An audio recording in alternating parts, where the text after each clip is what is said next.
Hi, how you doing? And welcome back to DeeLee Plus. My name is Damian Lee, and this is Saga Sunday. So today I have for you the Do It for Dan saga.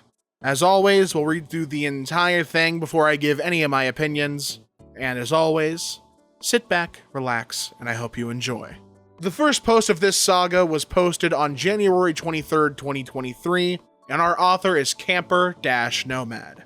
Parents told my brother that he could take my house and I could just live in the camper in the backyard because I'm single and he has a wife and kids. I'll warn everyone here that this is going to be very long. So long that I'm splitting it into 2 posts and including a TLDR for each. I also really don't care who believes this. It's just so crazy that I don't blame anyone who calls BS. I won't argue about it. But this happened to me. I also really don't care if anyone in my family sees this. I'm not going to sugarcoat anything, but I'm also not going to reveal any details that clue anyone into who I am that doesn't already know me. I'm a single man in my early 30s. I've got a brother who's 29, and he's already got 4 kids now.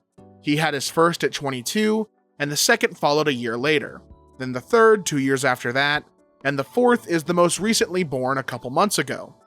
His wife, my sister-in-law, and I do not get along, as she always likes to try and get a rise out of me by acting superior.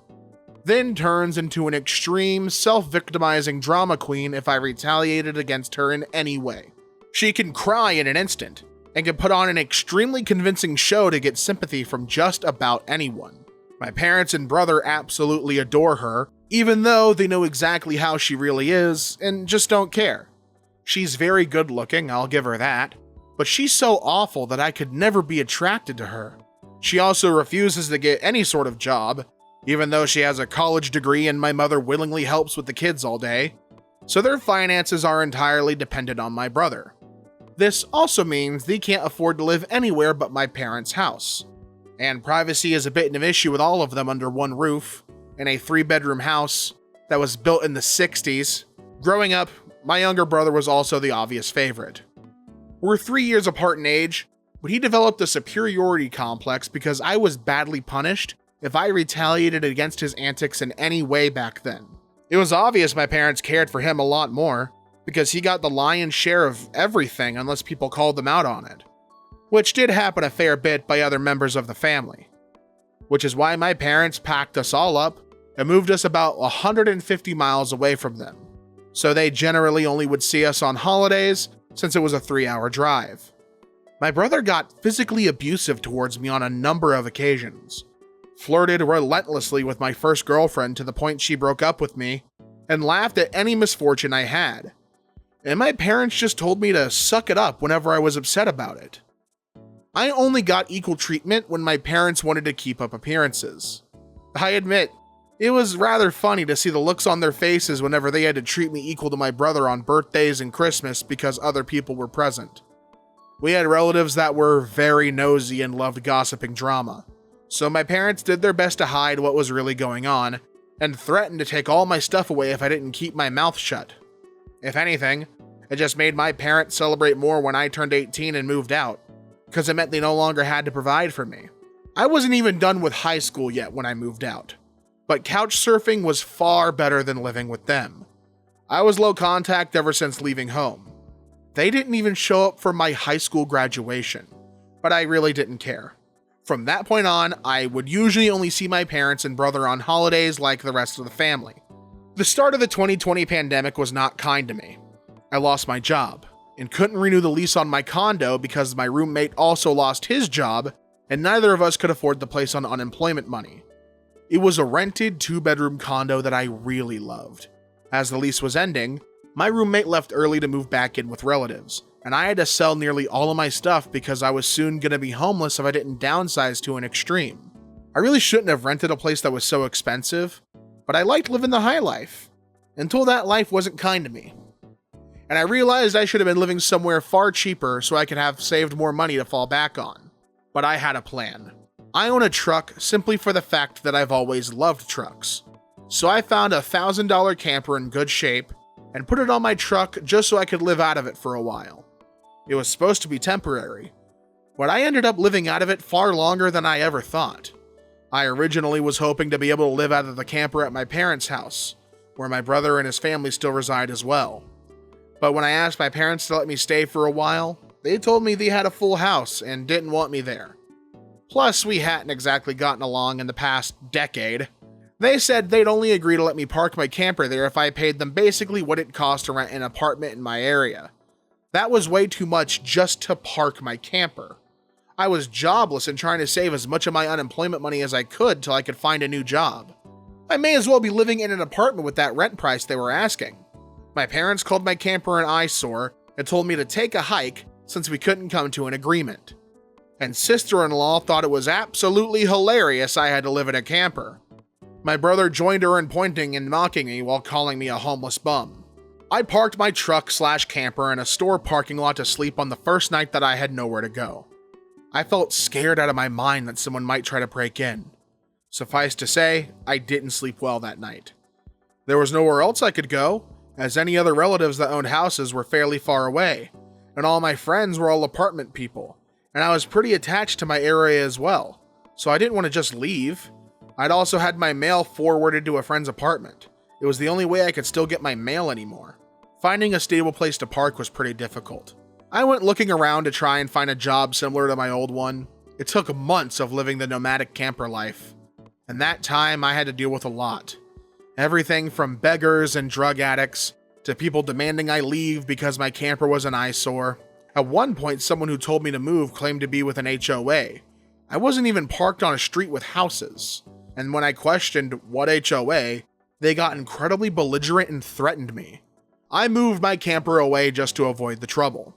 In order to have a steady supply of electricity, I learned to use a long extension cord to plug in anywhere I could to recharge my camper batteries. This meant sneaking around and plugging it into an outside outlet of a random building while parked on a street. I know that's a crummy thing to do, but I had to keep my batteries charged so my refrigerator would stay cold.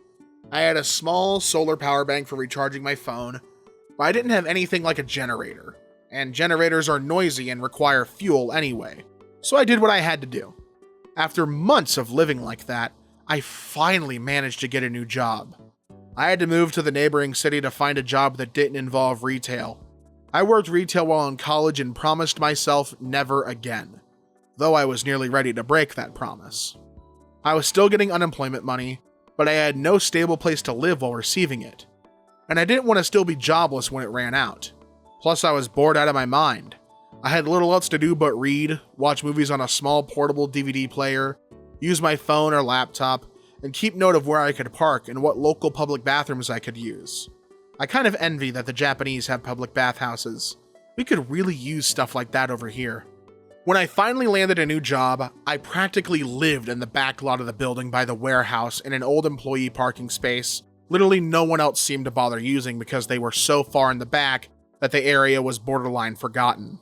My boss and company owner actually liked this arrangement because I was willingly available to take any shift I could get, so long as I had enough sleep. He even let me take the camper off my truck and set it up in one of the spaces so I could drive around without it. Not exactly sure if this was legal, but no one bothered us about it. The entire time I lived back there, I didn't have to deal with many trespassers. There were a few, but the security guards escorted them out. I was pretty much on call almost all the time when they needed me, and was working virtually every day of the week. My boss let me plug my camper into the building for power and water, and I paid a small amount of rent by working for free on Sundays when no one else was in the office but the janitor and security guard. Beyond that, I usually had to shower at a friend's apartment or at my local gym as the camper didn't have a shower in it and only a portable toilet. And I didn't want to fill it because emptying it is a nasty chore, so I used other bathrooms as often as I could. I had a key to the warehouse and could go in to use the bathroom there at any hour. I was even on a first-name basis with the night security guard. He's since become one of my closest friends. The camper was easy to heat in the winter with a small electric heater. Summers were not fun though. The camper didn't have AC, so I had to get a used portable air conditioner just to make it bearable. I made a lot of overtime pay, and hands-on learned some new skills from other employees.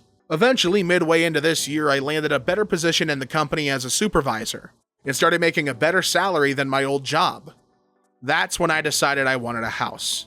The scare I'd gotten from losing my condo made me realize I needed something much more stable for the long term.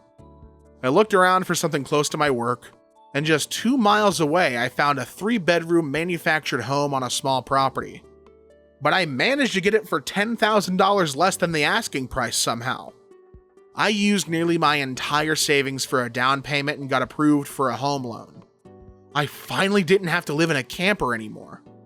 There was enough space for me to back my truck in behind the house, to take the camper off to set it up in the backyard. I put it there as its own little building just in case I want to use it again. When I was fully settled in the house, I was dumb enough to brag about it on my book of faces. My family saw the post, and that's where this shit really starts. After a few weeks, my parents and brother, along with his family, came to visit completely unannounced to have a tour of my home. I didn't even give them my address, so how they found out where I live, I still don't know. None of my friends have fessed up, and no prior family members visited me before that, so I wonder if they stalked me at work and followed me home or something. It really wouldn't surprise me. Once I opened the door, they practically all shoved their way in like rambunctious tourists, then just started making themselves at home. They all kept poking around, and sister-in-law had this creepy smirk that she was repeatedly flashing me, and it was only later that I figured out why. And it made me madder than a bull on steroids that just got stung by a hornet. My parents were constantly talking about how I've got so much extra space now, and it's too much for someone like me who has no wife or kids. Sure, not now, but maybe someday. And my brother kept remarking about how there was more space than our parents' house, and my house was closer to his job too. Red flags all around, I know. Eventually, my brother asked me to speak privately. Everyone else suddenly left the room and piled out onto the front porch. That's what finally made me realize they'd planned something. My brother, let's call him Dan for the sake of simplicity, said the house was too much for me alone, and I should let him move in with his family because his wife is pregnant with kid number 4, and my house is much closer to his job. He pointed out that I already have the camper, so I could just live in that outside while they live in the main house. And I'd like to point out that Dan never once spoke of offering rent. Mind you, he's got a good job. He also started talking about how there would be changes and even curfews, and that I couldn't just walk in at any time without prior notice. If it weren't my brother, I'd think the person I was talking to had lost their damn mind. But Dan lost his marbles long ago, thanks to our parents treating him like he was the center of the world. I tried to speak, but he kept talking over me as if I had no say in the matter. There was no way in hell I'd rent my house or parts of my house to him. Other people, maybe, just so I could pay off the mortgage more easily, but certainly not him or his nasty wife. I've heard of this exact kind of situation in videos online many times, and never once did I think I'd actually live it because I thought it was so ludicrous. But my parents, brother, and sister-in-law do all fit the bill for a bunch of narcissistic, entitled crazies. So I picked up my phone and set it to start recording, and then just held on to it. Dan didn't seem to care or notice that I'd done this, and just sat there with his arms waving around while talking about all the reasons of why he needed my house. Then went from saying that to acting like it was a done deal and trying to reach out his hand to shake mine. That's when I finally showed my backbone and said, "Hell no!" And I said it loud enough that Dan stumbled backward for a second. I'd rarely ever raised my voice to him on that level because I was punished by our parents whenever I did. But this was my house, not theirs. My spine can be as shiny as it wants here. I stood up and then told them that my house was not up for grabs, and acting like I'll let them move in just because they want it won't make it happen. I bought my house for me, and it's not my fault he keeps having more kids and has to keep living with our parents because he can't afford to move out. Dan got as physically close to me as he could without actually touching me and said that I didn't deserve the house, and he needed a better place for his family to live. I laughed back at his face and said that was total bullshit because I worked hard to be able to buy my house. Of course I deserved it. Dan started yelling that I have no wife or kids and I don't need all the space, so I may as well give it to him. I said I'm not giving him anything, and he never even offered to pay me rent. If I let him move in, I'd still be covering the entire mortgage on my own house without even being able to live in my own house. Then Dan told me that he shouldn't have to pay rent because his family comes first, and our parents said I was going to do this and that I will. I yelled, as if their word was law or something. and told Dan that they did not have the right or power to give my house to him. Then, right on cue, my parents and sister-in-law barged back in through the front door and surrounded me to try and force me to agree. There was a lot of fighting, but to sum it up from this point on, I heard the line, "Just do it for Dan," way more times than I can remember. In the fight, I told them they all don't have a say in my life or my house, and to get out before I called the cops. Sister-in-law screamed the loudest at me about how she was pregnant again, and I can't do this to her. I said I did nothing to her. She just assumed she could take and take from me like I would just allow it. I had no obligation to her or her family. Then I called her a stuck-up bitch who never had any respect for me, so I don't care what she thinks or how many kids she has. I have no sympathy for her. She won't be living in my house. Well, that made her angry enough to attack me.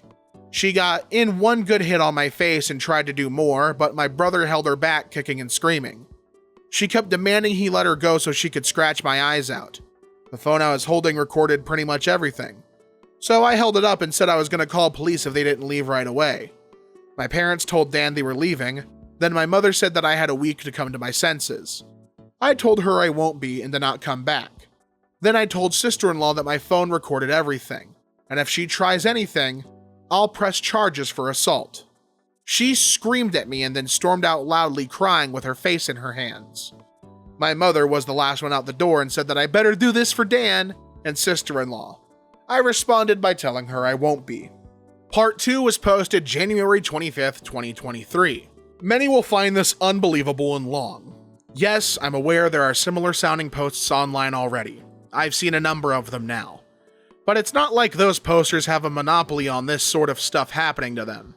If anything, I'm surprised this site hasn't been better weaponized against this sort of thing, since entitled people should be more afraid of getting outed here. But anyway, I don't blame anyone who calls bullshit. I would too if I was reading this. However, by reading this in my first post, you'll know just how messed up my parents are. As in my life, they were the root of all evil that spoiled my brother into the asshole he is today. And never once have they given me a real reason for why. And I kinda fear there isn't one. Some people can't explain why they make choices like child favoritism, so it's all they can do to try and stand by the child they backed, which is exactly what my parents tried to do. And I've practically destroyed their lives for it. Not in the legal sense, but more an emotional one. After I kicked my parents, brother, and sister-in-law out for trying to force me to hand over my new house to my brother, I immediately went to social media and told the whole story to the whole family. It spread pretty fast, but you won't find it now because it all got deleted some time ago, and I put my own profile on private.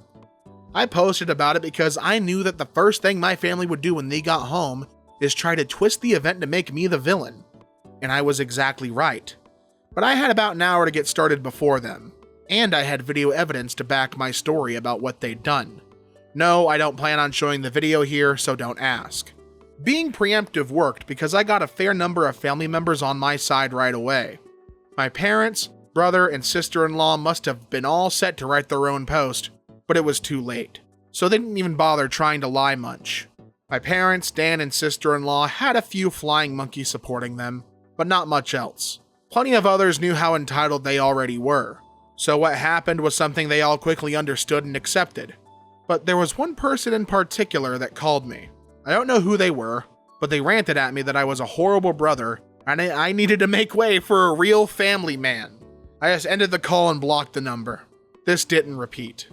The week went by, and my parents showed up with Dan at my front porch, just like they said they would in their prior ultimatum. They rang my doorbell like crazy and also pounded on the door until I finally answered.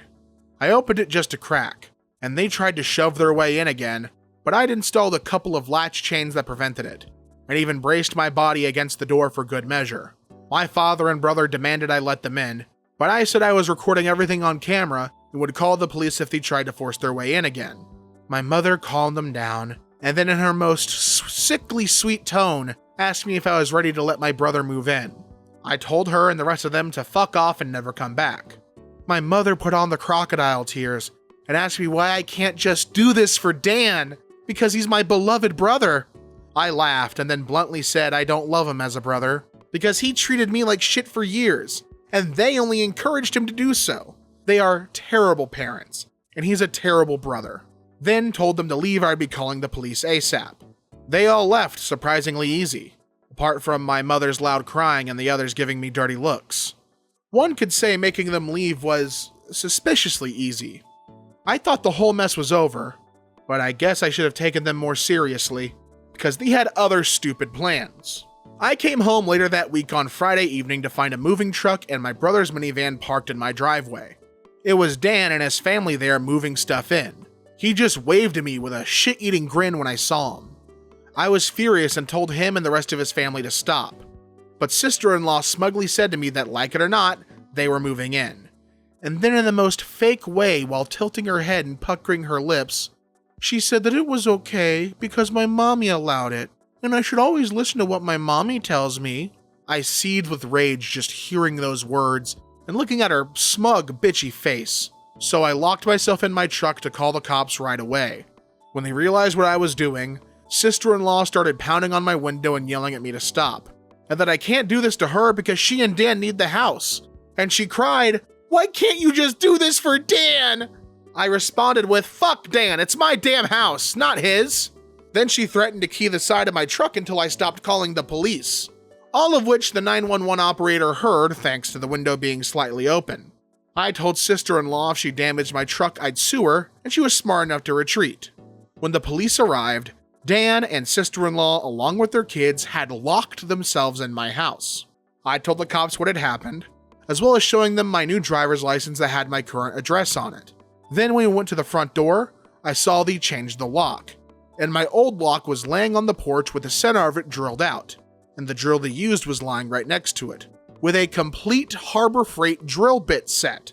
Could they have been any more stupid leaving evidence out like that? I pointed out the broken lock and drill, then gave police a rundown on all the events that happened prior. Well, I guess Dan called our parents over at some point after I arrived home, because they showed up while I was talking to the cops.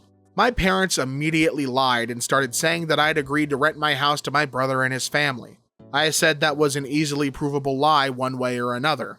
So Dan and sister-in-law finally came out of my house with some papers in hand. They both looked super smug, like they'd somehow outsmarted me. They'd actually drawn up and printed out a fake rental agreement, but my signature was not on it. There was one, but it looked nothing like my handwriting. I don't think any of them have ever actually seen my signature, so that was so incredibly stupid on their part. I told my parents and Dan that this was stupidly blatant fraud, and if the cops investigated, they'd easily figure that out. And I don't think going to jail and court would do them any good. It could even make Dan lose his job, which is his only means of providing for his family. I said I would get a lawyer and sue for damages if anything of mine was lost, stolen, or broken, and I'd call CPS 2 for good measure. Dan went white and looked really scared when I said all that, but my mother got between us and doubled down about how I should just do this for Dan and live in the damn camper so they could finally have a family home to themselves. I yelled at her and thought if that was such a good idea, she could do it for Dan herself and let Dan have her house to himself instead. The cops separated my mother from me, and I said I wanted them all out right now or I'll press charges. I stated in a shout about how they'd drilled out my front door lock to break in, the lease papers were obvious fakes, they badly forged my signature, and I have recorded video of sister-in-law attacking me. Those are felonies I could fuck over their lives with if I wanted, and if they didn't leave, that's exactly what I'd do. The only reason I hadn't already was for the sake of Dan's kids, so they have one chance to get out. The moment my parents heard that, I think it finally clicked that they could not force me to do it for Dan. My mother surrendered and said she'd put an end to this. Then she went over to sister-in-law and spoke with her quietly for a minute while my father spoke to Dan. Sister-in-law instantly started loudly crying and ripping up the fake rental papers into tiny bits and tossing them like confetti, only to have an officer tell them to pick up the bits of paper or he'd cite them from littering. Both of the cops at this point had the "I don't get paid enough for this" looks on their faces. Dan had to start telling his kids to load their stuff back into the moving truck. Their kids were all crying, and the eldest was sobbing that he won't get his own room now. Sister-in-law and Dan gathered their kids up to try and make one last pathetic attempt to guilt me with the sad family routine. You know, where they all gather together in a sort of group hug while facing one direction. I swear I think they'd practiced it beforehand. All the kids had the same pleading look with quivering mouths, Sister-in-law kept rubbing her pregnant belly and tilting her head to look like a sad puppy, and my brother just made the saddest face he possibly could and said, "Please don't do this. We need to be able to live here." But I didn't falter and told him to keep packing. All the kids and sister-in-law turned the crying up to 11, and Dan yelled at me, "Are you satisfied with yourself? You've denied us a home because you're too selfish to share and help out family." I ended up laughing like a maniac and retorted that what he was trying to do was taking, not sharing. And no amount of crying will make me let his family move in because he's no brother of mine anymore. He's just an entitled prick who thinks he can take whatever he wants from me like when we were kids. Dan started F-bombing me until the cops told him to cool it or he'd be in cuffs, regardless if I wanted to press charges. He sucked in his lips and looked a mix of afraid and supremely pissed off. I asked the cops if they could stick around until my parents, brother, and sister-in-law had all left, and they said they had no intention of going anywhere until this had been resolved. In fact, in the next few minutes, 2 cops became 4 as more drove in for whatever reason. That gave my parents some extra incentive to get moving. I made Dan give me the keys to the new lock he'd put on my front door, though I got another lock the next day anyway because I didn't know if he had copies of the keys or not. He was really reluctant to hand them over. Then, instead of handing them to me, he actually threw them down by the street and into a storm drain while saying to go get them myself. But one of the cops scolded him for that and made him go get them. He had to pull the grate off just to get at them, and he got pretty dirty in the process. When he got the keys back, he just grumbled and slammed them down into my hand. I then told them all to leave and never come back. My mother said I'd be disowned for this as if that were some kind of threat to me, and I voiced that to them. Then, in an overly sarcastically tone, I said something along the lines of, "Oh no! That means I won't get to come to any holidays with you guys, where I always get treated like shit by you all anyway? Oh, because Dan has always been your obvious favorite. You all treated me all so badly when I was growing up that if Dan ever needs an organ donor, I wouldn't have given him anything. So do like you always told me to do when I was mistreated by all of you, and suck it up." My parents were floored after I said all of that, and the quartet of cops were looking pretty judgmental at them as well. I tell you, if you want to put nasty parents like mine on the spot, confront them in front of the cops, because they'll likely not try anything really stupid then. My mother just started crying and walking away. My father just stood there looking like he wanted to hit me, and Dan just held his kids in defeat. Oh, and sister-in-law was off having a tantrum in my front lawn. Soon enough, they all formed a line handing out boxes and got their stuff out of my house. Nothing had been unpacked yet, so it was all taken out pretty quickly. But while doing it, my mother kept saying it wasn't too late, and I could still do it for Dan several times, each time trying to bargain more and more to try and make me change my mind. She said that Dan could pay me rent if I let them stay, and when that didn't work, she said that I could move back in with them to let Dan rent my house, so I wouldn't have to share the building. I told her to shut up and keep packing boxes, because I don't want Dan or his family around. I don't want his money, and I certainly don't want to live with him or my parents ever again after the way they treated me when I was a kid. Making a deal with my parents would be like making a deal with the devil to me.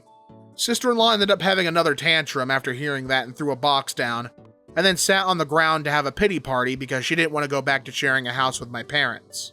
And she just sat looking angry and sad there until everyone else was finished. She didn't even want to get up when it was time to leave. They finally got everything out of the house and into the truck. So before they left, I laid into my parents one last time about all the shit they put me through growing up. And with 4 cops right there, they couldn't do much other than stand there and take it for once. I called them out on so many things that happened, and even pointed out how they couldn't just do something nice for me, like letting me stay over with my camper when I was homeless and trying to get back on my feet. How they let Dan and sister-in-law ridicule me and call me a bum. Well, who's the bum now? They wanted to kick me out of my own house so Dan could stay in it rent-free. Yet when I needed a place to go, they wanted to gouge me for more than I could afford just to park my camper when they knew I was out of a job. There were more extremely judgmental stares from the cops when I said all of that, so I put my parents on the spot one more time and asked them what I ever did other than being born to deserve being treated so badly. Because when I finally have a bit of success in life, they want to snatch it away from me for their favorite child since they'd rather I give everything to Dan and have nothing for myself. I bought my house using the money that I earned. I owed them nothing, and I won't be asking anything from them ever again, because clearly I will never be anything more than a doormat or a cash cow in their eyes. I got no answers from them. They just stood there looking like fish out of water. So I continued ranting and asked them what in God's name made them think they were such good parents after all that. My father was beet red, but more from embarrassment than anger this time. And my mother was crying that she was a horrible person. I bluntly agreed that she is a horrible person. They all are, and I'll bet they'll go to hell for it too. They were shitty people and they all knew it. But if I called them out on all this stuff in private instead of in public, they'd just get mad at me and still act like I'm in the wrong. They just kept up the denial for so long that it became a part of who they are. My mother buried her face in my father's jacket to cry, and my father looked more defeated than I have ever seen him. Dan and his family avoided me entirely as they finished putting everything back in the moving truck. I made sure nothing of mine was stolen, not that I'd had a chance to get much furniture yet. I was lucky to even have a couch at that time. They all got back in their vehicles, and sister-in-law just stood staring at me with malice until my brother finally got her to drive the minivan home. As soon as they were all gone, I got back online again and spilled the beans about what happened. My parents are too embarrassed to even try and defend their actions this time. And while the family was somewhat split before this incident, it was now a landslide in my favor. Nearly all of the family has sided with me after this incident, and those who haven't simply aren't siding with anybody. No matter how much my parents previously tried the "we did it for Dan" line, no one listened anymore. So any remaining familial support they had is all gone. Many in the family who I wouldn't have expected side with me did. That includes the former flying monkeys. So I guess they finally had enough. Around that time, I offered to host half the family at next Christmas Eve in my house. My parents were not invited. I wasn't blocked on my brother and sister-in-law's profiles, surprisingly. And I saw sister-in-law had her fourth baby in early November. They're still living with my parents, and I'm pretty sure they knew I was watching because sister-in-law kept making passive-aggressive posts every couple of weeks or so about not having enough space while living with my parents. Probably to see if she can still guilt me. And I'm sure it's driving my mother and father up the wall because they aren't getting any peace and quiet in their old age with 3 rowdy, obnoxious kids, a mentally unstable sister-in-law, my golden child brother, and a newborn baby in the house all at once. Perhaps they could move into a camper in their own backyard and let Dan take over their house completely. They might get some peace then. Yeah, they could do that for Dan. There was supposed to be more, but this post got way too long, so I'll be posting a part 3 later. The next update was posted January 30th, 2023, 5 days later. I was trying to keep things to 2 posts, but I realized while compiling everything that part 2 was just too damn long. So I divided it into a part 3. For those who commented and asked to get cameras, I will when I can afford it. I'm still in financial recovery from buying a house last year, and as far as I know, good cameras need a decent computer to record to. And I don't have anything more than a 3-year-old laptop that runs Windows 10. Yes, I'm aware of doorbell cams, that'll be the first kind I get. For those who kept saying that I should have just gotten my brother and sister-in-law arrested, the only reason that I didn't was because their parents and their kids need them. And if Dan was arrested, he'd likely lose his job. And without that, his family has no money. And sister-in-law has an only months-old baby right now. Neither of them need to end up in jail, but you don't need jail for revenge. Police can help, yes. But I got payback without filing a police report. Would I be this merciful again? More than likely not. And they know it. I decided to wait on making an account and posting until after the new year, just in case more stuff happened. And it did. As previous readers know, my sister-in-law was making passive-aggressive posts on social media that were obviously directed at me. Especially after sister-in-law had her 4th baby in November. She was posting the same repetitive nonsense over and over. She just found semi-clever ways of rewording it. But she pretty much kept regurgitating that she was tired of living with my parents, that there isn't enough space, she needs her own house, blah blah blah. I know I sound dismissive, but live through what I have with these people and you'd be ready to sarcastically play tiny violins in front of them too. They're just that bad. And since I waited until January to make an account, more happened just like I thought. I stated before that I had invited half the family for a Christmas Eve party at my house. And everyone I invited all came, even though it was a fairly long drive of around 3 to 4 hours for them. But they wanted to come and show me their support. I was praised by them a lot for how hard I'd worked to get a house of my own, and they were sorry for everything I'd went through. I was asked why I didn't just take my camper and drive the 3 hours back to them, instead of living pretty much homeless for so long. and I had to sheepishly admit that I was very attached to living around here, and I had my best employment opportunities in this area. My hometown doesn't have a lot of great job opportunities in my field, if any at all, and I wanted to make my own way as much as I could, an answer they overall accepted. We moved on to having a rather nice party, the best I'd been in years. Some relatives even brought CDs of great Christmas albums, and I have to say, the one my uncle brought of Ray Charles was my favorite. He sings Christmas songs like no one else I've heard. It was a grand and happy time. I felt like for once I could just forget my past issues and enjoy the moment. But I wouldn't be writing this if it had stayed that way.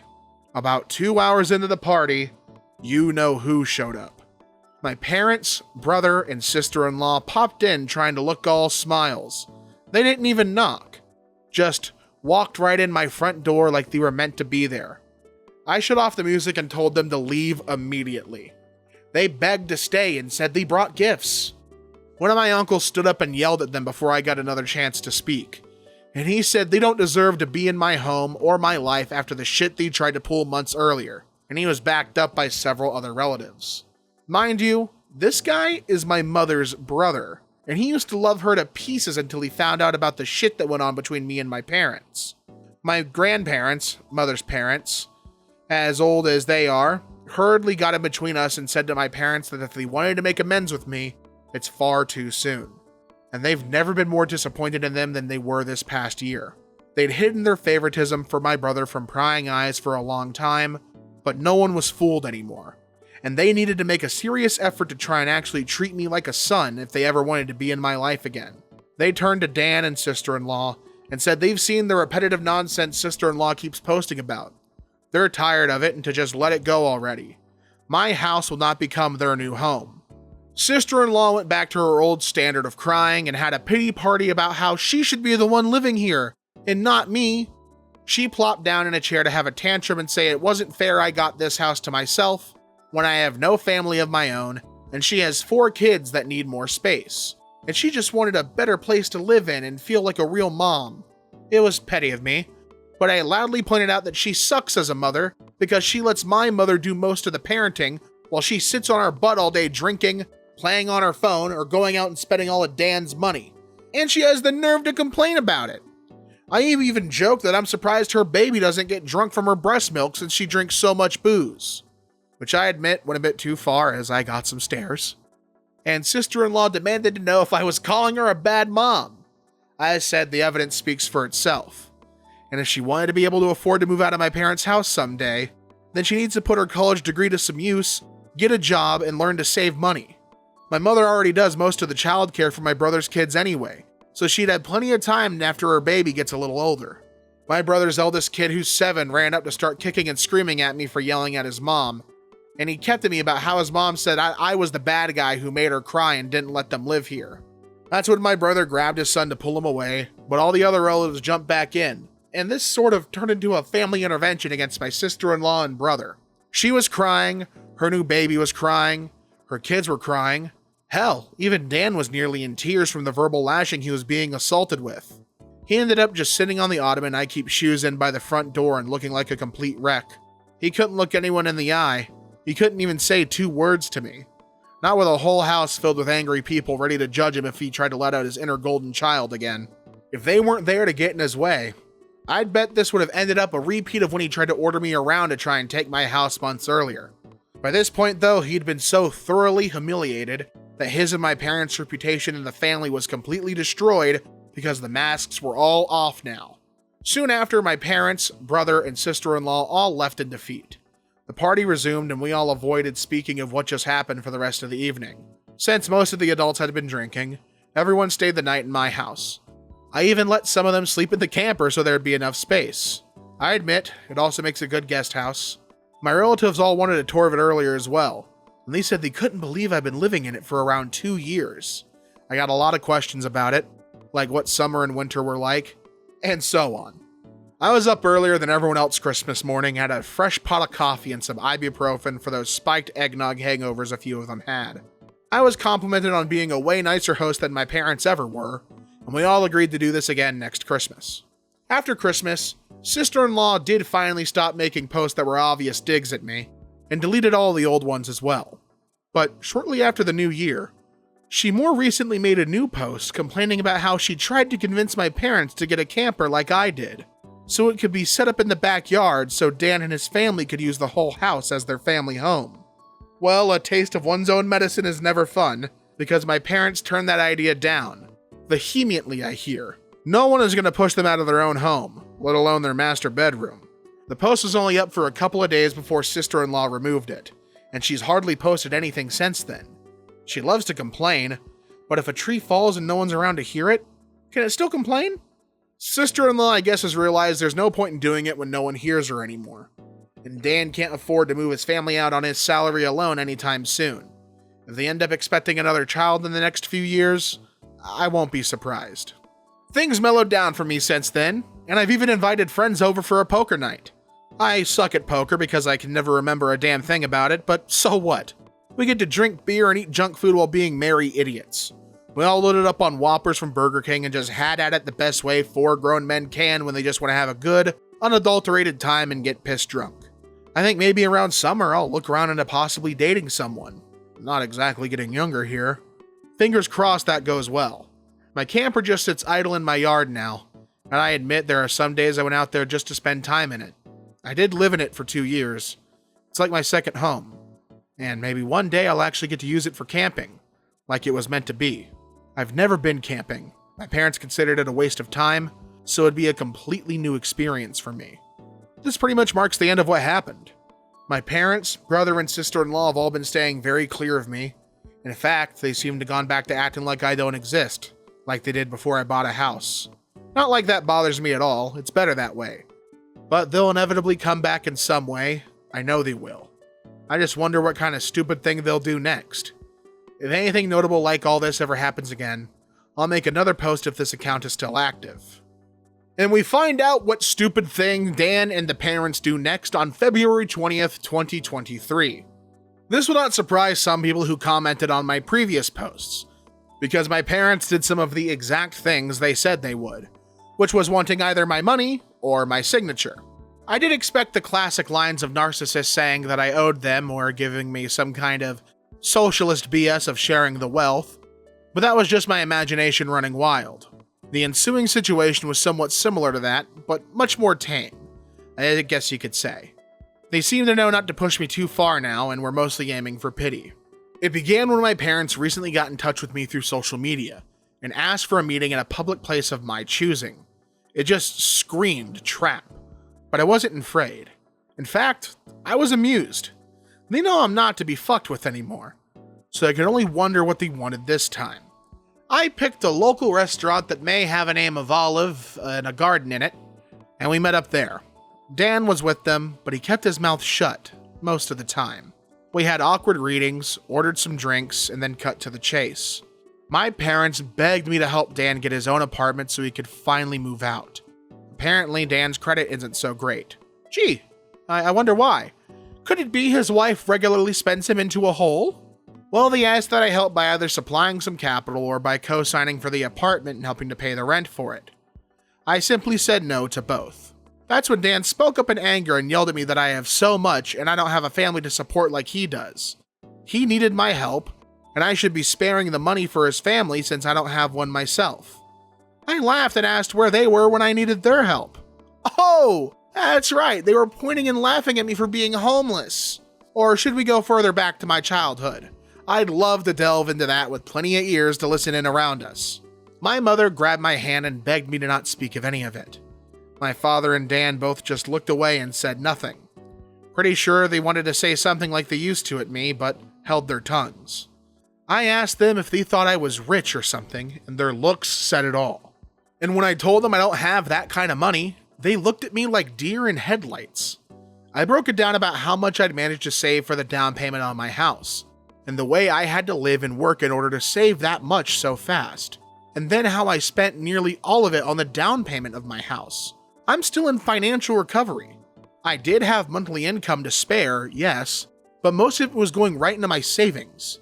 I asked Dan what his yearly salary was, and when he told me, I pointed out that it was actually a bit higher than mine.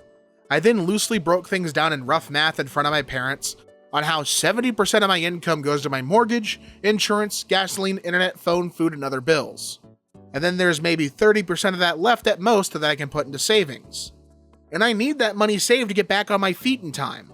And I have to make sure I have savings to fall back on. My truck is from the 90s.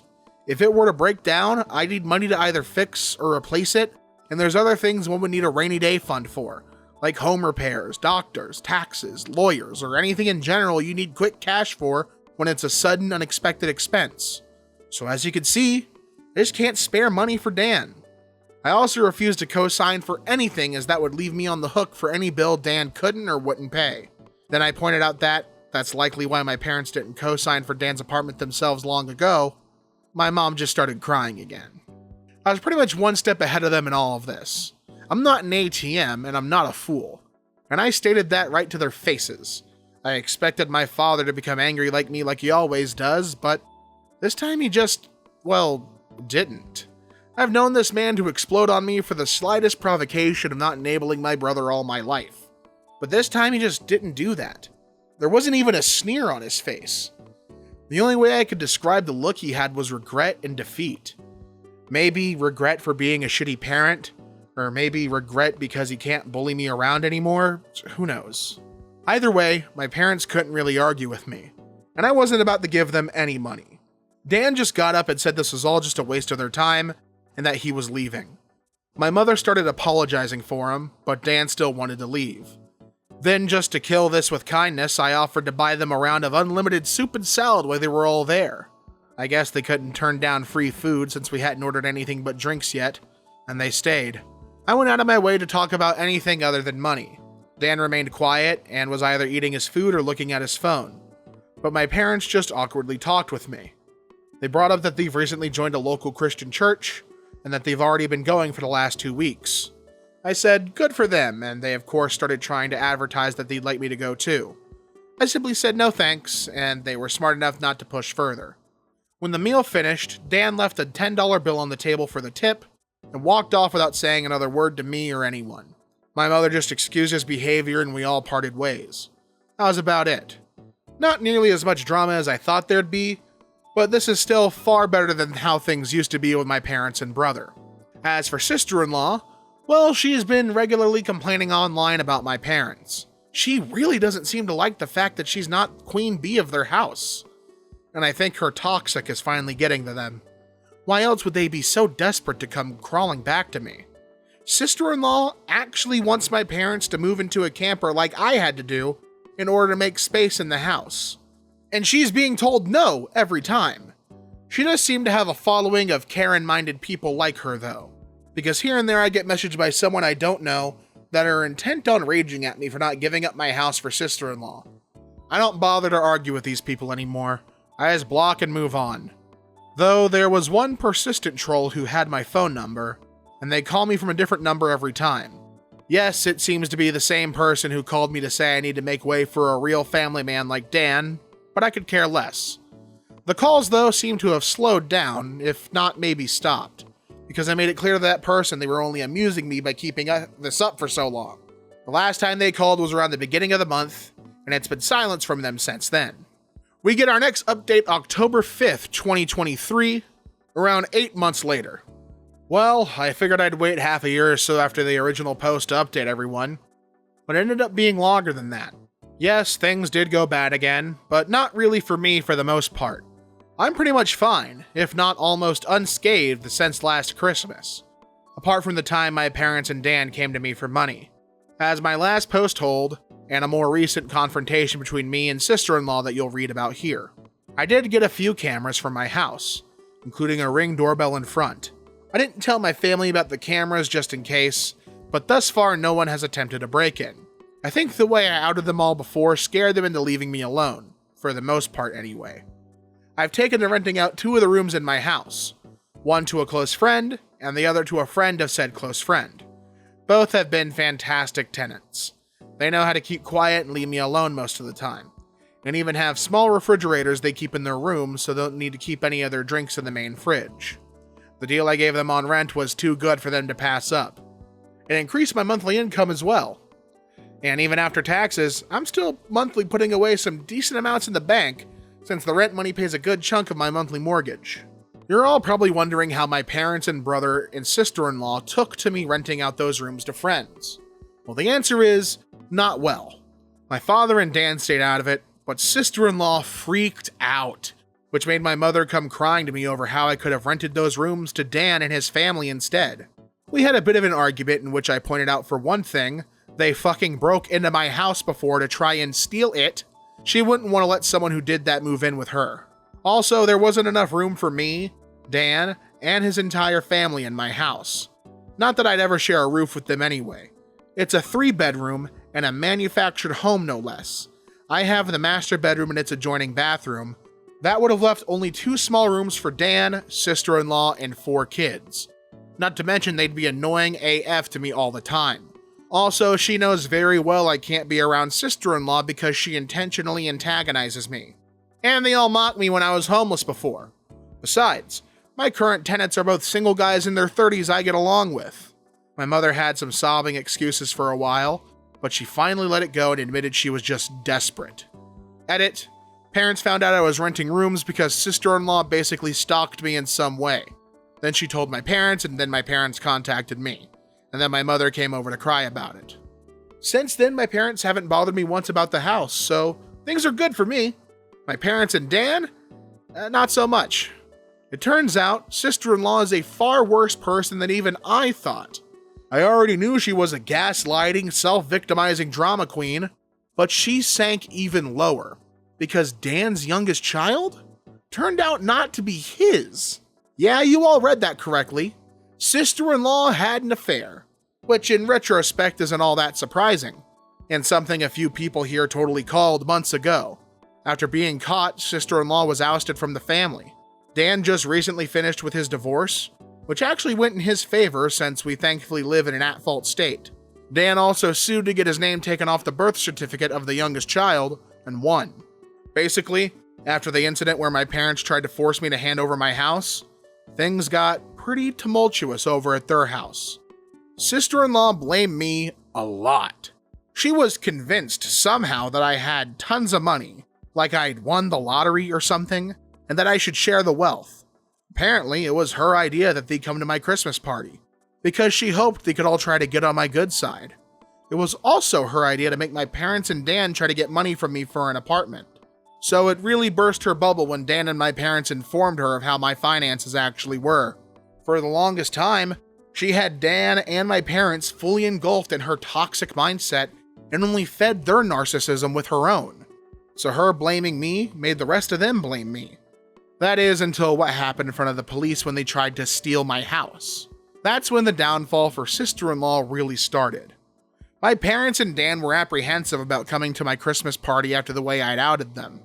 But sister-in-law convinced them to just throw together a few cheap gifts from where they could get at the last minute and just show up. Because he'd never throw us out once we're already there. Boy, was she wrong. She gambled on that plan, and I, with the complete blessings of everyone I invited, threw her and the rest of them out.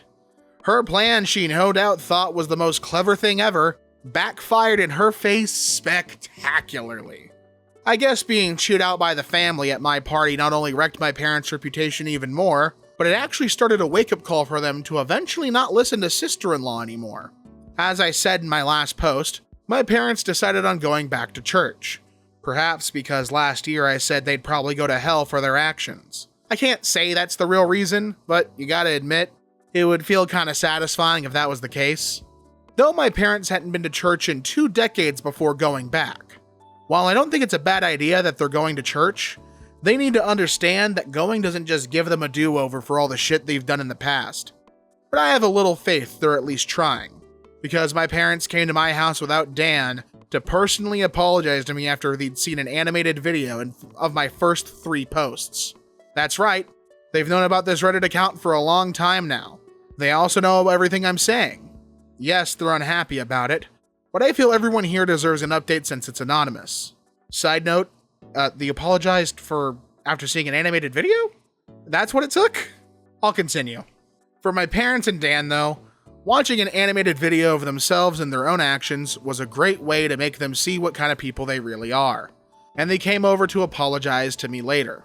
I've never seen my father apologize like that to anyone, and the man isn't a good actor, so this felt genuine. They fully acknowledged what they did to me and how there's no excuse for any of it. They even described themselves as narcissists and admitted the truth that they had wronged me very badly. Then they went on to blame sister-in-law for a lot of things. Yeah, they kinda threw her under the bus, but it's not like she wasn't guilty of everything they said. My parents have been getting counseling for a while now too, and did offer group family counseling. I declined as I'm not ready for that anytime soon.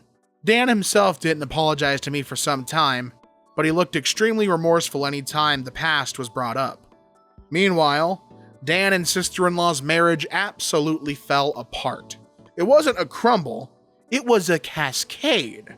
Without me as the scapegoat, black sheep, ATM that they couldn't mock or try to get money from anymore, and after the public humiliation of social media, my Reddit posts, and the animated online video, sister-in-law finally let out enough of her toxic on Dan and my parents for them to realize she's not the person they thought she was. Their denial had been strong, but sister-in-law's entitlement was stronger. I have had many a thought of lightsabers clashing over this drama. Sister-in-law clad like a bimbo Sith with a lightsaber that looks like a giant lipstick or something like that. I imagine there's a wealth of puns and jokes to be had there, but I didn't really bother to think much more detail about it. But as you can imagine, things only got worse because sister-in-law kept looking for other ways to get what she wanted. She kept bringing up ads for used campers and RVs to try and get my parents to buy one to live out of so they could have the main house. And she kept doing this no matter how many times they told her to stop. She even tried to say my parents should just buy an RV and have a life on the road, like normal old people do. That was stupid, even for sister-in-law. The opposite was suggested by my parents that Dan and sister-in-law buy a camper themselves to live out of instead. Sister-in-law basically said she shouldn't have to do that since she's the mom. She pretty much lorded the fact that she thought she had total parental authority over everyone's heads because the kids in the house were all hers. And when sister-in-law didn't get her way, she actually took her baby and left the house to disappear for several days. They knew she was fine because her phone was still working, and she was responding to texts with short but passive-aggressive answers. And when she came back, she was only more entitled because nobody caved to her demands while she was away. Sister-in-law refused to go to church, but Dan went with our parents and took his kids along as well, save for the youngest since sister-in-law refused to let him take the baby anywhere. Personally, I don't go to church. I believe in God and all that stuff, but I just don't like church. Besides, it never did me any good growing up. We get our next update October 7th, 2023, 2 days later. Just so everyone understands, a lot of this information came from Dan and my parents, so I'm just telling you what I know. Shit really hit the fan when Dan suddenly called out his wife as a cheater in March. This shocked us all, because we thought he was a complete pushover to her. But no, he's not. At least not anymore. You all know how he treated me when I was on his bad side. Well, his wife wasn't spared that ire at all. He started putting pieces together about her deceit after finally pulling his head out of his ass, and secretly got DNA tests for all his kids. 3 of his kids are his, but his youngest one, the baby, was not. For the record, Dan and I both have pretty dark straight hair that's almost black, same with our parents. Sister-in-law's hair is straight and pretty dark too, but the baby's hair is lighter and a bit curly. At first Dan just thought it was because of the baby's age. Sister-in-law kept playing it off and said that it would darken in time, but the baby's hair never got darker. I guess that was Dan's biggest clue. He confronted his wife with the DNA results in front of our parents, and she broke down sobbing that it was a mistake. Sister-in-law put out all the Darvo stops of denying, trickle-truthing, and gaslighting, but Dan had none of it, and actually had done more to find out about her affair than I ever would have thought. I knew he was smart, he just let himself be dumb. He had detailed proof of her cheating with phone records, texts he got off her phone, bank records, and the DNA test. He even identified the man she's cheating with, who's likely the father since he has much lighter colored curly hair. The evidence was crystal clear, and Dan said she was so bad at hiding her affair, he didn't even have a hard time figuring any of it out once he started looking. My parents demanded that sister-in-law leave their house immediately. That's when she went psycho on them all. First in just yelling, but she quickly got physical. Police had to be called by my mother, and yeah, she was arrested. She scratched up Dan and my father quite a bit with her long fake nails, and even harmed her eldest kid in the crossfire by hitting him hard enough to have a black eye and nosebleed when he tried to intervene. Dan was smart enough to have his phone recording nearby when he confronted her, so the police had all they needed to arrest her for assault. Sister-in-law's parents had to drive over to bail her out. Then they came back for the baby, sister-in-law stuff, and her car as well. A couple days after sister-in-law got bailed out, she showed up at my house because I was apparently next on her shit list. As soon as I opened the door, she went on a delusional rant where she called me out about posting on Reddit, then said I was the entitled bane of her existence. I'm not sure, but I think she might have been high on something, because this felt extra crazy for her, and her eyes didn't look right. She claimed mothers with young children are the most sacred thing in the world, then went on yelling that giving up my house shouldn't have been too much to ask for, because supporting the family was the least I could have done, and if I had, then her family would still be together. When I tried to talk while she was spewing all that out, she actually attempted to shove me and cover my mouth. She even had her hand poised like she was ready to scratch me. Well, that went about as well with me as you can expect. I am not exactly one to be threatened, and told her I'd call police if she didn't take her hands off me right that moment. I also told her I'd got it all on my doorbell camera. She started panicking the moment she heard camera. Then I ended up verbally savaging her to the point she was backing off my porch. I told her she had some gall to call me entitled when she's exactly that. She didn't work for anything she had anymore. Cheated on her husband and got pregnant from her affair partner, made my mother do most of the parenting for her children, spent Dan's money until they were in a financial hole, and acted entitled to my home to the point of trying to steal it.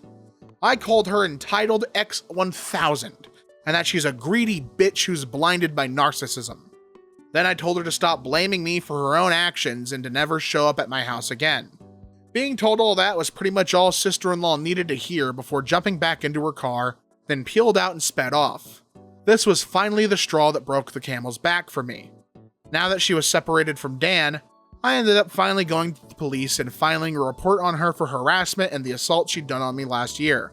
And her putting her hands on me at my front porch only added to it. The police have it all on record now, and I gave copies of the video to Dan for his divorce lawyer. And yes, I did file for a restraining order against sister-in-law. It was easily granted because it was obvious the woman's unhinged. She's not made a social media post about me since that I could see, but that's just because she put her profile on private. I hope her blame ship against me has long since sailed. Either way, she's left me alone. Sister-in-law was still with her affair partner during the divorce. At the time, I had no real idea of what kind of man he is. But any person who monkeys with someone else's spouse and even has a child with them really doesn't have a lot of morals. Once the divorce was underway, sister-in-law admitted that Dan just wasn't man enough for her anymore because he couldn't afford to give her the lifestyle she wanted. She actually believed herself to be on the level of a trophy wife and that she deserves to be with someone wealthy. Dan said he pulled a me and maniacally laughed at her. He said that she was nowhere near hot enough to be a trophy wife, along with mentioning any other faults she had. Sister-in-law ended up humiliated by this and ran off like a child. Due to having to live with her parents, sister-in-law was forced to work in their family business because Dan wasn't giving her access to his bank accounts anymore. She's already maxed out all the credit cards he previously gave her, and she griped about having to work for her parents despite having a college degree. But I think they were the only ones who'd employ her anyway, since she's got a criminal record and a decade-long gap in her resume. I've heard from Dan that her parents were severely disappointed in her as well, but that was just a rumor. They could be just as bad as her for all I know. Either way, the shit show of a divorce really took off once it got going. Sister-in-law didn't walk away with much from it, especially because she had an affair, physically hurt her father-in-law, husband, and eldest child, and it's an at-fault state, like I mentioned earlier. So she kissed any chance of getting her way goodbye.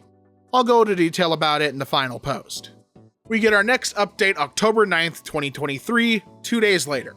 Dan's lawyers pulled some strings to get the divorce started as fast as possible, but it cost him. I don't know the more specific details or how much it all cost, they never told me. Sister-in-law, on the other hand, was financially backed into a corner very badly. And you know what can happen when you corner an animal. She fought back, but the law was not on her side, nor was her dwindling finances. Sister-in-law's parents had to pay for a lawyer for her, and not a very good one either.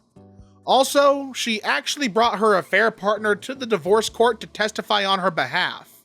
This guy was a real piece of work. He had a bronze tongue and a charming smile he tried to use to his advantage. He claimed sister-in-law had been wronged by an incompetent husband, which is why she sought the arms of another man. He claimed he was ready to take responsibility for his child he had fathered with sister-in-law, but that sister-in-law would still be needing the alimony for helping support herself and care for said child. He remarked that because Dan at the time was still on the birth certificate, alimony should be one of his obligations. Dan said this guy used big words and a charming smile, but seemed an extra special kind of stupid. And coming from Dan, that's saying something. The judge was also not swayed in the slightest and told the bronze-tongued lout that he was a hypocrite for saying he was ready to take responsibility for his own child, while also holding his hand out for money from the man whose marriage he'd helped ruin. That shut him up. Dan was prepared to sue his wife's affair partner for alienation of affection too. However, that fell through. I guess it would have been on Dan to prove how much she'd loved him before the affair started, but after her mask came off and we saw the real her, we're not sure if she ever really loved him at all, or if she just loved having a meal ticket. Someone here pointed out sister-in-law probably kept popping out kids to avoid getting a job, and you may have been right. Either way, sister-in-law tried dragging out the divorce, but Dan's lawyer and the judge kept that from happening much. I swear, Dan must have seriously lucked out, because he got one of the meanest and most unsympathetic to cheater judges in the state. And all the evidence we had on sister-in-law made it easy to keep her from playing the victim. So instead, she just let her real bitchy self out since there was no point in hiding it anymore. The court had all the records provided by Dan and myself, police reports, photos, and recordings to prove she was an abusive narcissist. There was a mountain against sister-in-law that she had no way to climb over or hike around. She tried standing against the mountain, but that was prime avalanche territory. In the end of the divorce, sister-in-law struck a deal to end things quick. Dan takes 3/4 of the credit card debt, gets his name off the affair baby's birth certificate, and sister-in-law walked away with only partial custody of her children, no alimony, but also without most of the credit debts she racked up. Her being legally employed by her parents meant she had an income of her own to fall back on to start paying off her debts. She could see her other kids almost whenever she wants and can take them on weekends, but for whatever reason has made very few attempts to even see them. She took them out to eat fast food a few times, but she never took them home with her. The kids are back in school now, so that gives her even less opportunities to see them. You'd think her parents would want to see their grandchildren, but they haven't contacted Dan about it.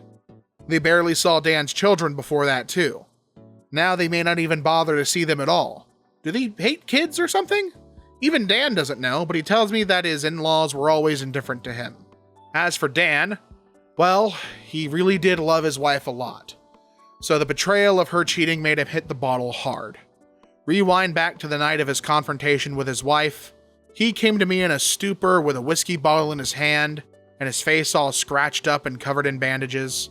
I wouldn't say he was drunk yet, but I freaked out seeing him looking like that at first, then berated him for driving under the influence. But that really didn't mean much to him compared to the betrayal of his cheating harlot of a soon-to-be ex-wife.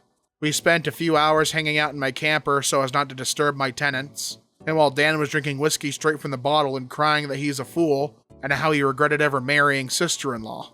Pretty much anytime he mentions her now, he just refers to her as that bitch, so that's ex-sister-in-law's nickname now. Ironically, this time together was the most bonding Dan and I had done in 15 years. While he didn't exactly apologize to me, he called himself a shitty human being with terrible taste in women, then said I at least didn't make his mistakes. Despite all he previously did to me, he's still my younger brother, and I couldn't risk letting him try to drive home. So I told him to stay the night and managed to take his keys. Then set up the bunk in my camper for him to use. I rented out my spare rooms after all.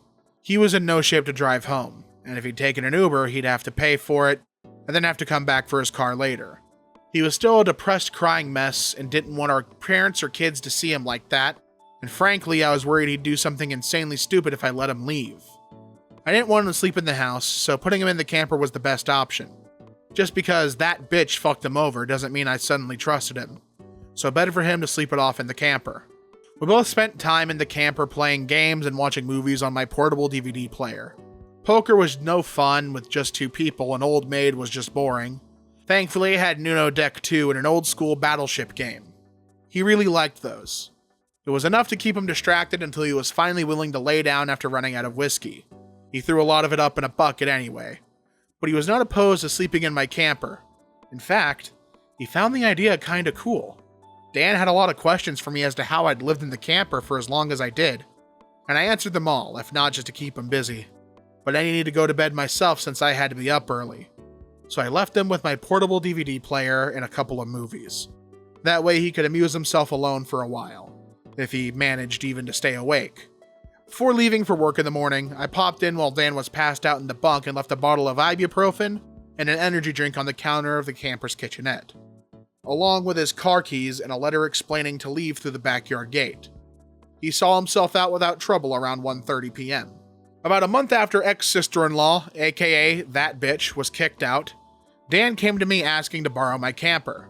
I guess he found it more comfortable than I'd thought when he slept in it, and he fully admitted he didn't ask sooner out of pride. But with his soon-to-be ex-wife out of the house, he decided to give up his room for his eldest kid. He's got 2 girls and a boy, and with the boy being the eldest and now 8 years old, the kids were all forced to share a room until that point. They just had curtains up for the boys' half of the room, but the boy often slept on the couch to avoid his sisters.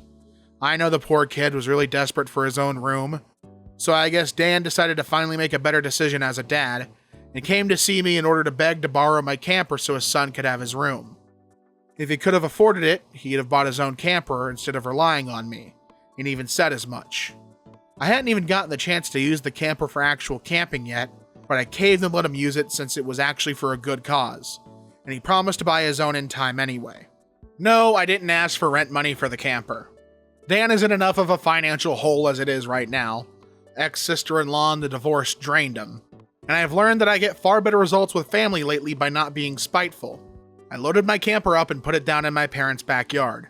And my father put in a 30-amp breaker so it'll have enough power for Dan to run heat and AC when he needs it. I do miss the camper. After all that time living in it, it kind of felt like it was a part of me. But the only reason I loaned it out was for the sake of Dan's kids. Pretty much the only reason I still do anything for my parents or Dan is for the sake of those kids, as I've bonded with them. And yes, I know I may not get the camper back for quite some time, and likely not in the kind of condition I lent it out in, but I've warned Dan and my parents that they'll be financially responsible for any damage they do to the camper, as well as its upkeep for as long as they have it. I also took many timestamp pictures and video of the camper inside and outside before lending it out, so I can prove its condition before it left. Dan even recorded a video of me agreeing to my terms, so that's as good as a contract. With the financial drain of the divorce, Dan's not going to be able to get a place of his own for years, I'll bet. Though he seems to have no complaints about living in the camper, at least. But I don't know if he actually likes it, or if he's just putting up a front. But I can guess it reminds him of the backyard forts we had as kids, since that's how it felt with me sometimes. Either way, he's living in it now. I did get some major props from the extended family for letting him borrow it too. I'm now referred to by a lot of them as the good brother Dan doesn't deserve. Either way, I think getting rid of sister-in-law was a great first step in mending the family as a whole. I still have little care for my brother and parents after the way they treated me all my life, but I'm not going to let Dan's kids suffer for it. Those kids have actually really warmed up to me, and they're actually happy to see me when I come over or when they visit me. I've even babysat a few times. Now that they don't have their mother's toxic around, they've become much nicer kids, especially to me. I'm actually getting to enjoy being an uncle now. My mother is still doing the bulk of the parenting for my nibblings, and she's been acting as nice as possible to stay on my good side. My father often looks very defeated in my presence, but otherwise he's either been stoically quiet or just generally nice to me, but he won't talk to me much. Though that's leagues better than how he was before, at least. I'm not letting my guard down either way. My parents do seem more happy that my ex-sister-in-law is gone, and they often say they don't know what they ever saw in her. My mother especially, because the two of them butted heads over who was mom in the house for a long time. Now for the last part. At the same time as the divorce, Dan sued to have his name removed from the birth certificate of the baby that wasn't his. That bitch didn't really want to change it, because it meant no more child support from Dan if she did. However, there was a court-ordered paternity test for the man identified as the baby's father. I was prepared to laugh in case it turned out he wasn't the father either, but he was. And Dan's lawyer had a long talk with ex-sister-in-law's lawyer. Ex-sister-in-law had no leg to stand on, and Dan was ready to go to bat to make her situation even worse. She didn't have the finances to fight him any longer and agreed to changing the birth certificate. The bronze-tongued lout who knocked her up did man up to take financial responsibility as a parent, but he ended up not staying with sister-in-law. He contacted Dan through his lawyer to tell him he'd broken up with that bitch and that he wouldn't bother him again. I checked the social media of that guy after Dan linked me to it, and the lot was upset that he's now financially responsible for a child he never planned to have, and that he's too young for this.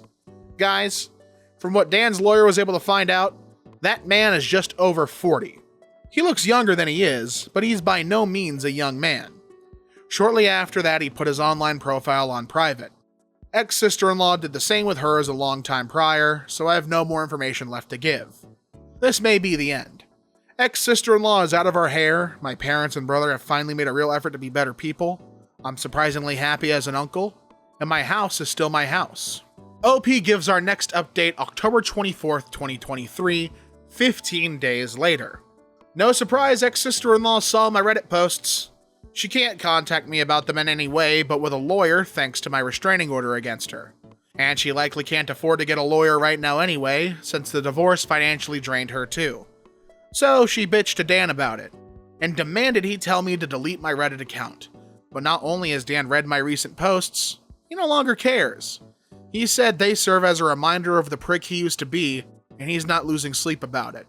Besides, I've still helped him out despite all he's done to me, so he's not going to be upset about it. My parents have also made sure to try and treat Dan and I more equally when I'm around too. My father is still a man of few words around me though. Someone pointed out that changing now after so long of treating me as the opposite of Dan means he doesn't know how to connect with me anymore. And I think they're right. I don't mind the way he is now though. My mother has also developed a habit of saying she's sorry about every little thing in my presence. Dan told me that she and my father had been reamed a lot by extended family and their counselor, and now my mother feels like she needs to apologize for everything. This is all a stark contrast to how they used to treat me. Also, I didn't talk about before what ex-sister-in-law's opinion was on Dan borrowing my camper so my son could have his and ex-sister-in-law's old bedroom.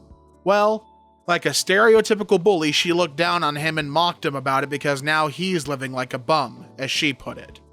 But Dan took it all in stride and asked if she was done yet, because he knew this was exactly how she'd react, and he just plain doesn't care anymore. She's borderline dead to him, and her insults were on deaf ears. Then he pointed out to her that he was living out of the camper because he was putting his kids ahead of himself so his son could have his own room, something his ex never did, despite being their mother. She just weaponized her children and pregnancy to keep from working and to emotionally blackmail everyone. Then he asked her to remind him how that was working out for her. Mind you, this was early on in their divorce. I'm sure you can all guess her reaction. Dan said his ex did have quite the tantrum about my recent posts, but no one has bothered to contact me on her behalf to take them down, so she just has to live with the well-deserved shame. She's been trying to act nicer to Dan lately. Guess the grass isn't so green living with her parents. Dan tolerates her as the mother of his children whenever they meet, but nothing more. He will never take her back. He's told me that he can never look at her like he used to, and the very thought of her turns him off emotionally. So ex-sister-in-law pretty much has no chance of reconciliation. I have no new info on ex-sister-in-law's affair partner. His social media is still locked down. Same with ex-sister-in-laws, and it's likely to remain that way as long as I have a chance of reading them. We get our next update November 5th, 2023. About 12 days later. My truck got egged on Halloween. Happened in the middle of the night / very early morning on the 1st. I suspect it was my ex-sister-in-law, but the person my cameras recorded was wearing layers of heavy sweats and had their face wrapped up along with big glasses covering the eyes. You couldn't really tell if they were a man or a woman. They came on foot too, so no identifying a car. They did look about ex-sister-in-law's height though, but that's not much in the way of evidence on its own. If it was ex-sister-in-law, she knew about my cameras. so covering her face and body for petty, eggy revenge was probably the smartest thing she's done in years. Way to finally put her college degree to use, by egging a beat-up old pick-em-up truck. The egger showed up around 3 a.m. I was deep asleep and didn't hear anything. Whoever it was that appeared that night quickly threw a dozen eggs or so all over my truck. They didn't attempt to do any more damage at least, and were gone in a flash as soon as the last egg was thrown. I didn't see the mess till I was leaving for work in the morning. I ran my truck through a local car wash during my lunch break. That took most of the egg off. Had to scrub it a bit more later after work. Egg isn't really good for the paint, but the truck is from the 90s and doesn't exactly look mint anyway.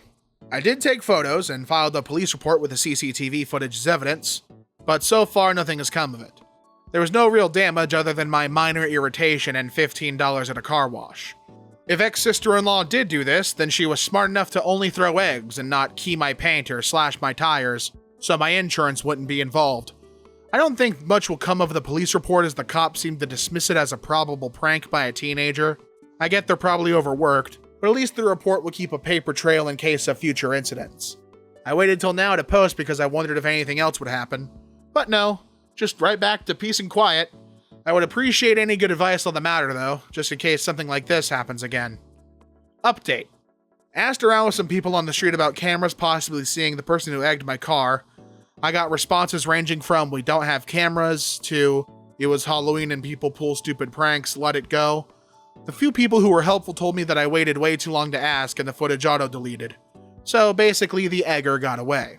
But if it was sister-in-law, I'm guessing she had to walk around a half mile in those sweats just to not get her car spotted on camera or something. It wouldn't surprise me if she questioned if it was even worth the effort. Oh well, I guess I'll just wait and see if the egger comes back next year. I did hand out printed pictures of the egger though, and even stapled a few up on posts, so now people in my neighborhood are aware at least. The tenants renting out 2 rooms in my house have stayed out of it, and I don't really blame them. It's not their problem. We get our final update, June 25th, 2024. Over 7 months later. To start this off, I came back after all this time to find 500 messages in my inbox and 130 unanswered PMs. Please don't PM me anymore, it's just too many to answer. So if you PM me and I clicked ignore, I'm sorry. Just know that's why. It's not personal. I just felt too overwhelmed to reply to so many, but that's not what brought me back to Reddit. I decided to stay away for at least a year because my posts were not exactly boosting family morale, so I didn't log in for quite some time.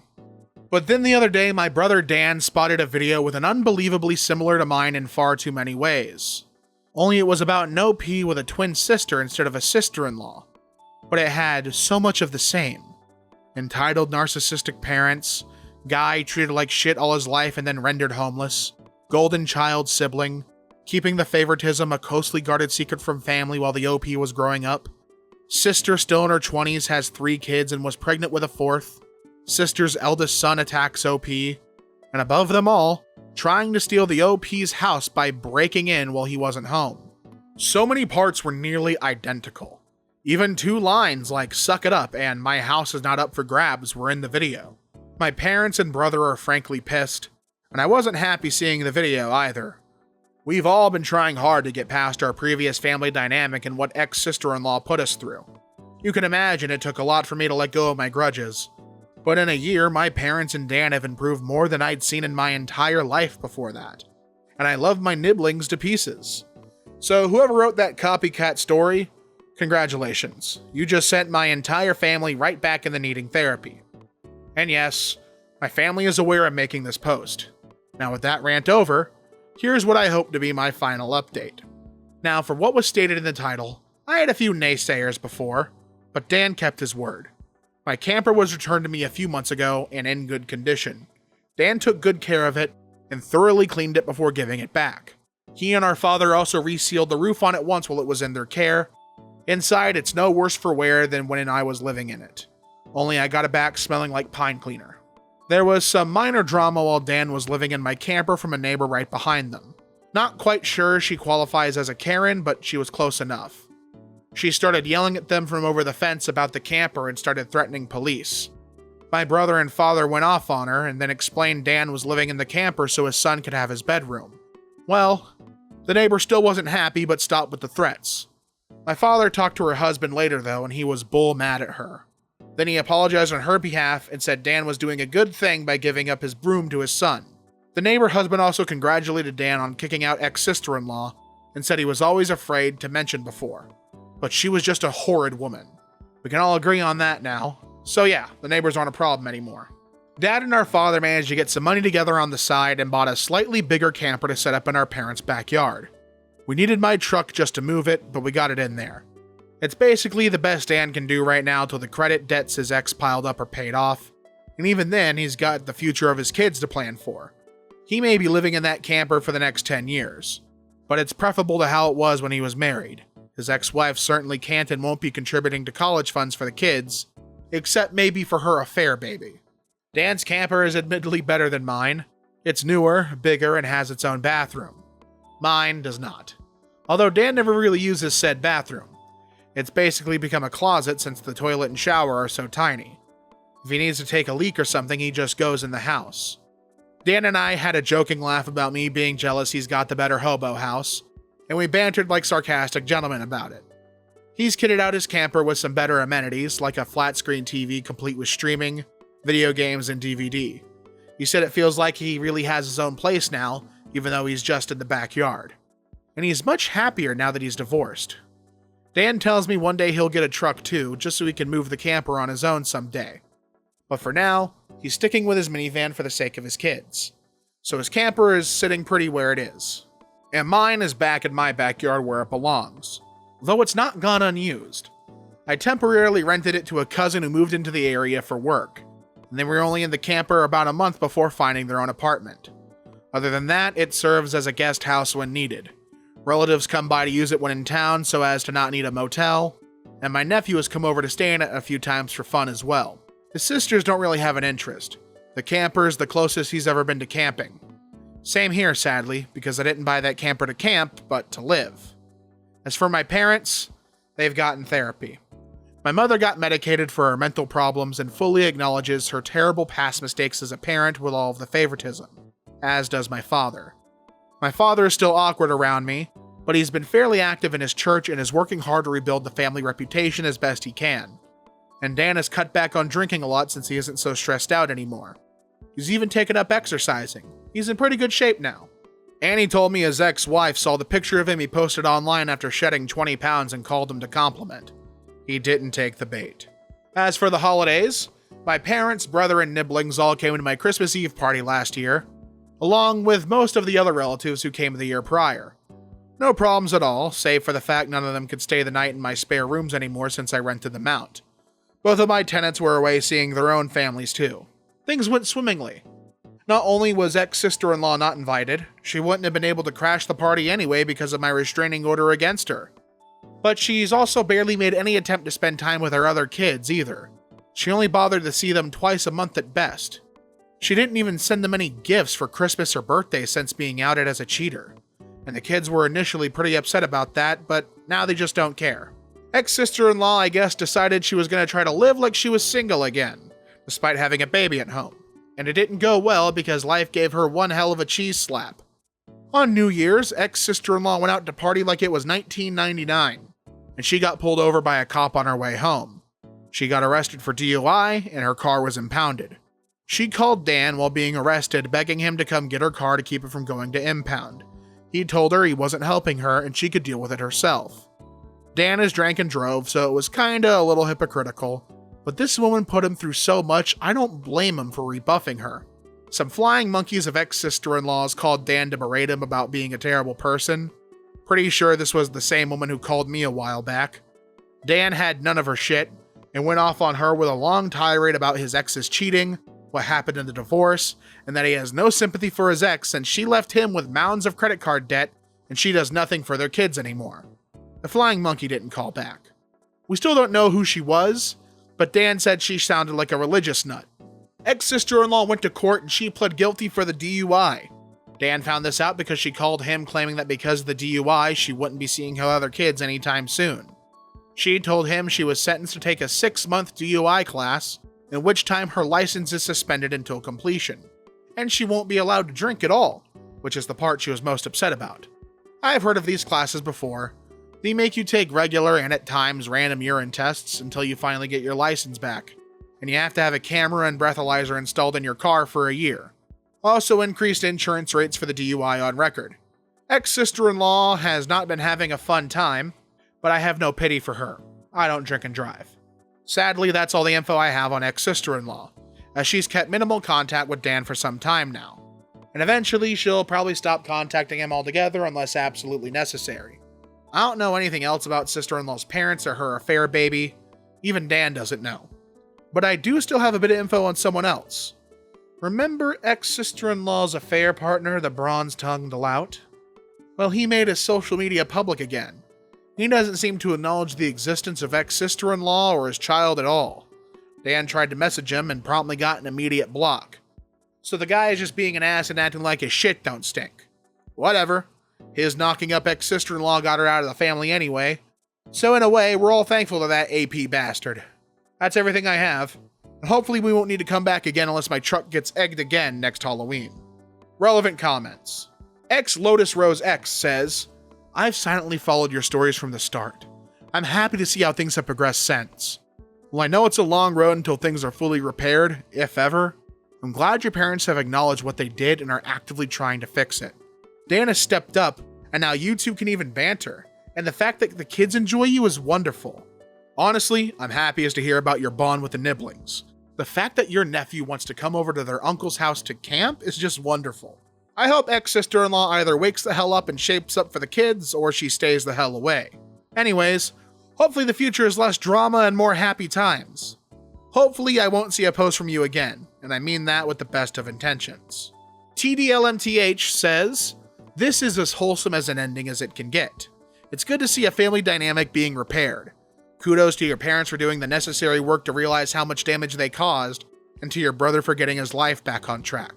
Aqua Venatus says, I'm sorry your drama saga ended up being copied for entertainment.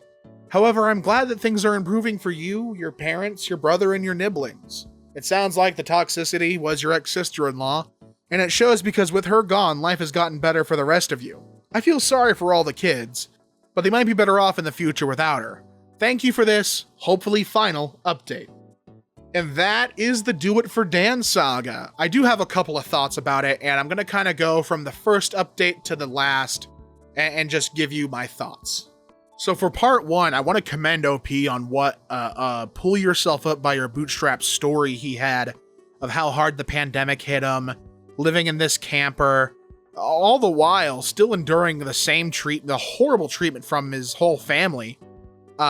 Just to be able to save up the money to buy yourself your first home, that is extremely commendable.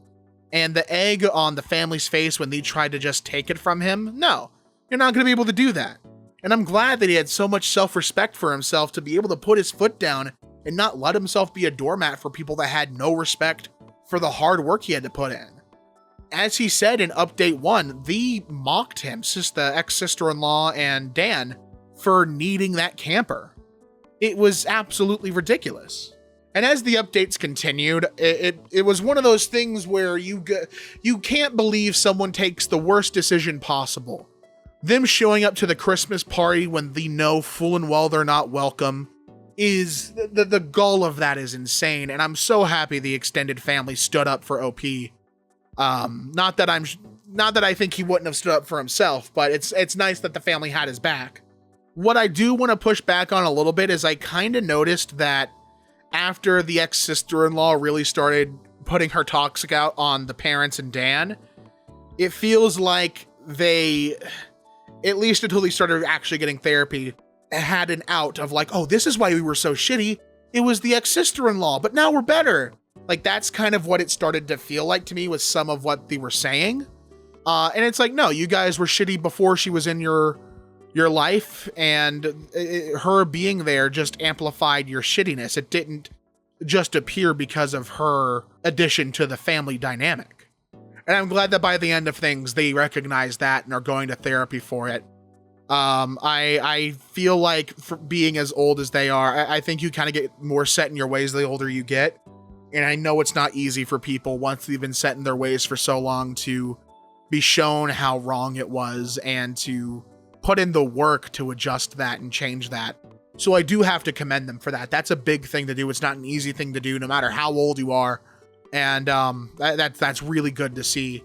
And it looks like Dan and OP's relationship has been mending up as well. It's just nice. It's nice. Usually these get so sour, and it's like everyone that wronged OP is like, you know, worse for wear and has gotten more than their comeuppance. But this came out well. This came out of like, if you recognize the errors and what you're doing and really try to work on that, you can rebuild trust and rebuild that family bond. It's going to take a while. It's not going to be easy. But as I've said before, both in MK and this, nothing worth doing is easy. It's going to take work, and that's why it's so important. But that was one hell of a saga, and I hope you guys enjoyed. If you did, be sure to leave a like down below so I know that you want more of these extra long Sunday videos, and subscribe so you never miss a future upload. Until next time, my name is Damian Lee. Do it for Dan, and I'll be seeing ya.